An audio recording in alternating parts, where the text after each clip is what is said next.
Meanwhile, foreign nations have been allowed to acquire American farmland for quite some time now. What sort of interest do you suppose they have when doing so? Well, in an effort to end this America Last policy, Congresswoman Beth Duyne has introduced the Protecting American Farmland Act, which aims to prevent foreign adversaries from purchasing American farmland and ranch land. The Congresswoman joins me now from Texas. Thank you so much for being with us today. It's great to have you. Great to be here, and I appreciate you highlighting what's going on in the rest of the world. Absolutely. So I know you just introduced this legislation to protect foreign adversaries from purchasing American farmland. Can you tell us more about this bill, please? Yeah, so we were looking at the fact that over a 2-year period, communist China has increased its ownership of U.S. farmland by 50%. And so what this bill is attempting to do is to prevent countries that intend to do us harm from purchasing our farmland. So we're looking at countries of concern, including China, Russia, Iran, Venezuela, and others who have made definite steps to identify themselves as almost enemies of the state, that we're preventing them by increasing the taxes that they would have to pay to 60%. So where that has typically been pushed off on the person selling the property, we're going to have the person who wants to buy it. And under Ways and Means, that's within our point of jurisdiction. But it's ridiculous that we're having countries that want to do our harm have the ability to be able to buy our farmland, but to also be able to compete with other farmers who want to purchase that property. Understanding the fact that when you look at food security, that's national security.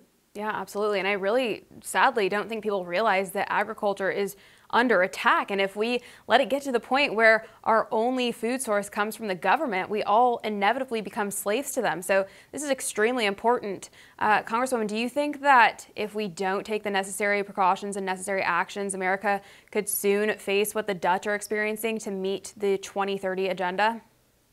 Well, it's quite possible that if we don't take into account and really start securing and shoring up our supply chain, not just on food, but on other really important materials such as energy, where now we're having to go to foreign adversaries to purchase energy where we could be producing it in the U.S.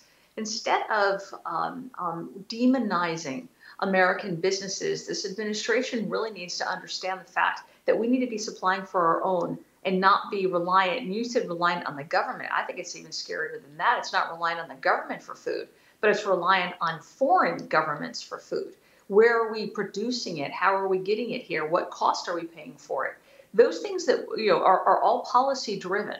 And again, we're trying to protect our farmers, we're trying to protect our citizens, and we're trying to make sure that what we need is in critical supply we are producing here. And we saw it during the pandemic when that wasn't happening. And I think it showed lots of vulnerabilities, especially in our medicines that weren't being produced here, in our personal protection equipment that wasn't being purchased, that wasn't being made here. And again, having to rely on countries like China to get it to us when we need it. And we cannot rely on those countries. Yeah, we absolutely cannot.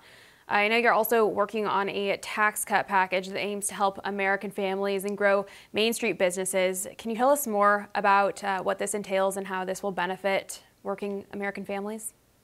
Well, a few years ago when we passed the Tax Cut and Jobs Act, what we found was by giving people more money to keep in their pockets, by not taxing them and by decreasing regulatory burdens, that actually we had some of the lowest unemployment ever. It definitely helped lower income, middle income families to be able to keep more of what they made. And the government actually was able to have additional revenues because people were producing.